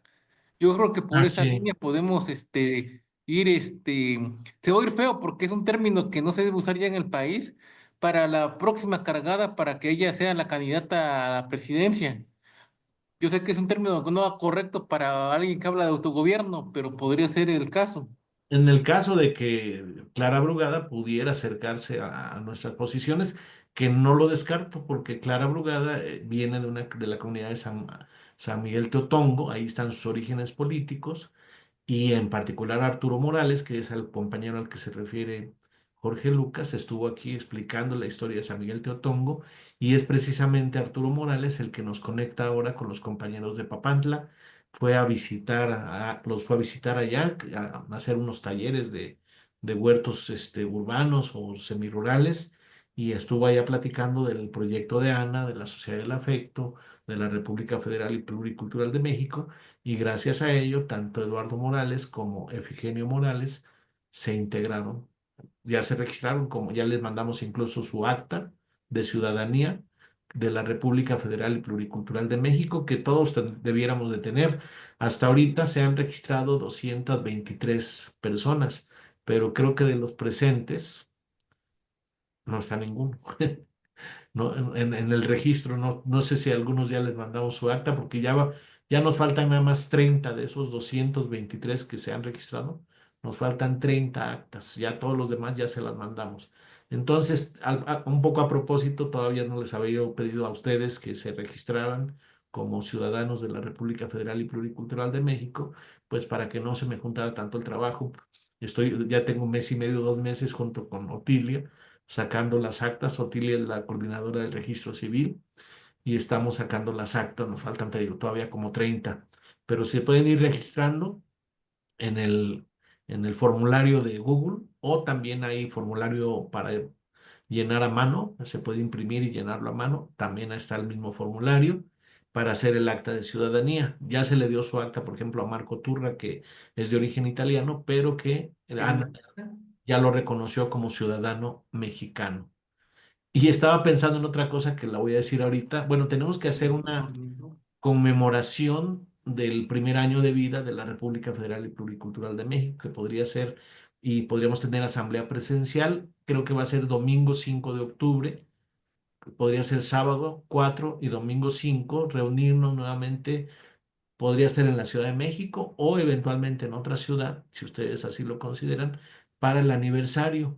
Y en ese aniversario o antes del aniversario podría ser otra idea que también quiero comentarles un poco que sería, pues que puede causar un poquito de sonrisa, no creo que risa, sino sonrisa, que nos casáramos los que tengamos pareja, nos casáramos por la ley, del registro civil de la República Federal y Pluricultural de México. Ya estaríamos casados por las dos leyes, como se dice, ¿no?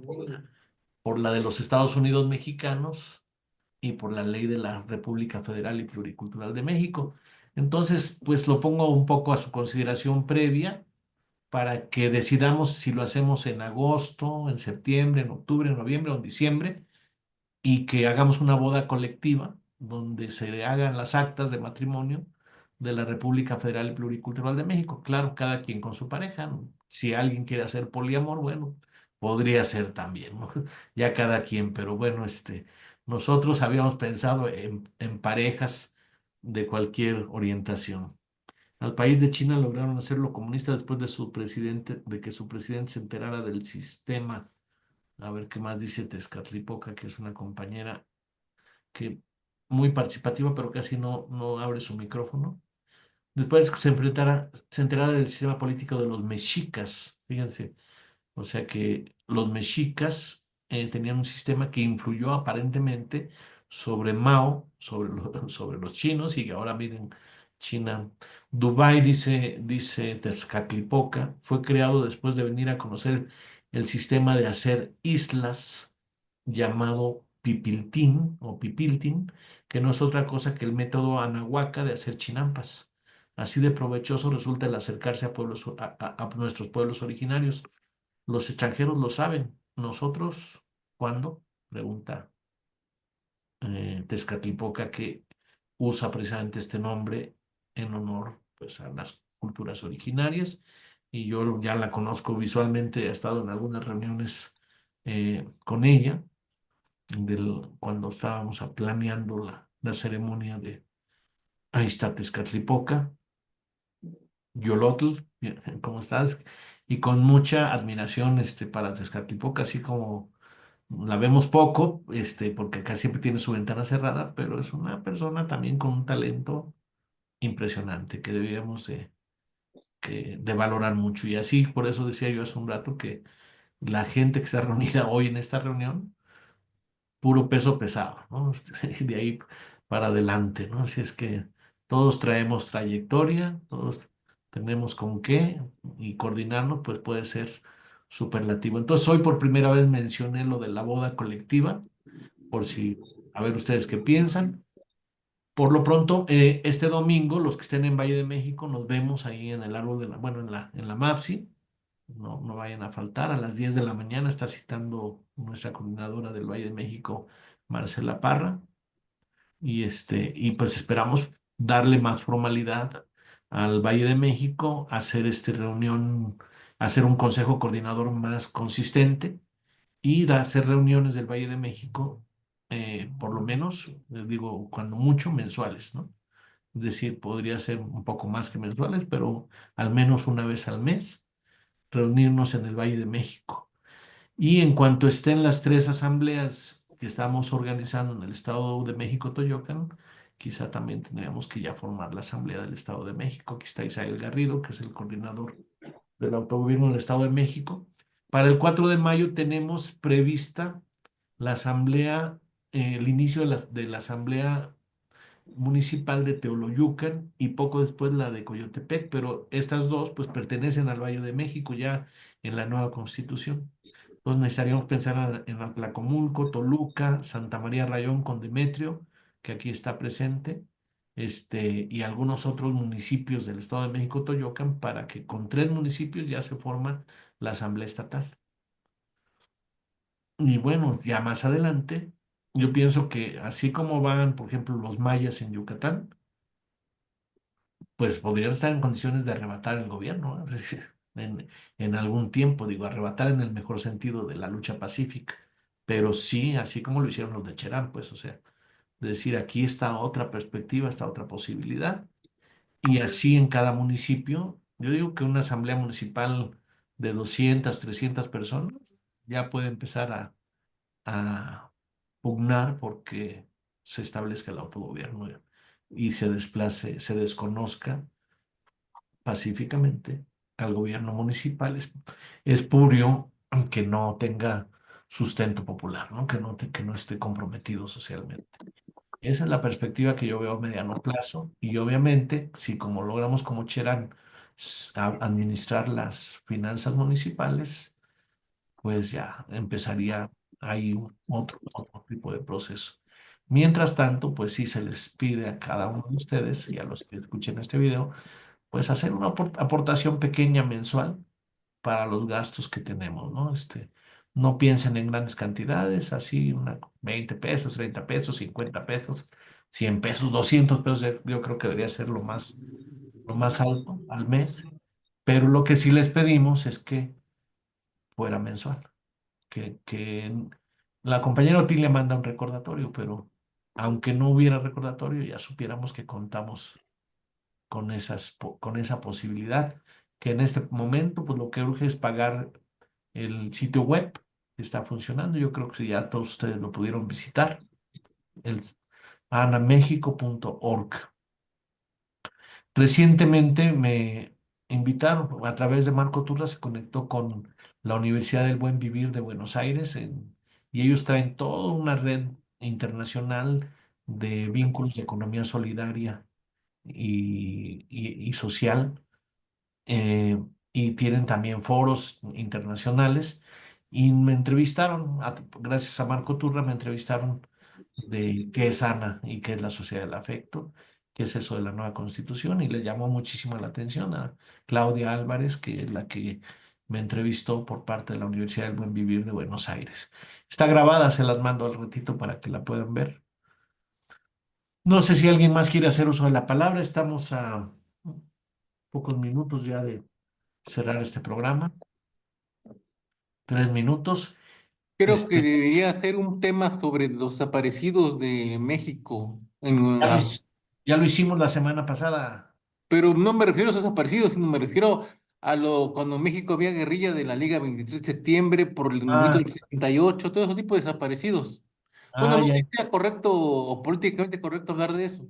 Sí, todos los temas, la historia de las luchas alternativas, incluso de la lucha armada en México pudiera ser, ¿no?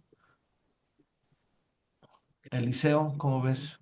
Sí, me parece bastante interesante y sí creo que considero que deberíamos de hacer el esfuerzo de reunirnos ahí en AMAPSI, como estás diciendo, el Sí, domingo y que tratemos de llegar lo más pronto posible todos o los que puedan, vamos, pero sí también contemplar y contemplar que Jesús Franco nos puede conseguir ahí el sindicato de los telefonistas.